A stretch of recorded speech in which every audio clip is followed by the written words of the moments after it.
To send messages from your Apple Watch, first of all, you will have to open all apps screen and you will have to start by opening messages. Just over here, and now as you can see, you have to click on the left upper corner to create a new message. And you can already start creating message and then pick a contact.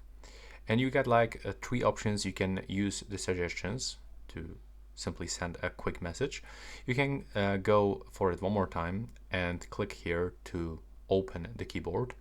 In my case, as you can see, I'm using the voice typing and it's much easier to send messages, because when you switch into the keyboard layout, then you have to tap everything manually and it's like super small.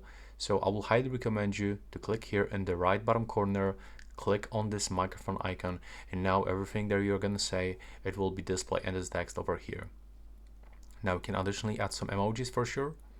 And now if you want to send this message, you will have to click down in the right upper corner. There we go. This is the preview of all of your message. And at the top, you will have to also add a contact.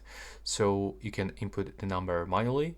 You can use voice typing, or you can actually pick someone from your contact. So let's say I'm gonna input this random number just to show you how it works.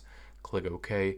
And now as you can see, we're able to click on the send button and simply send this message. And that's basically everything. I hope you find it useful.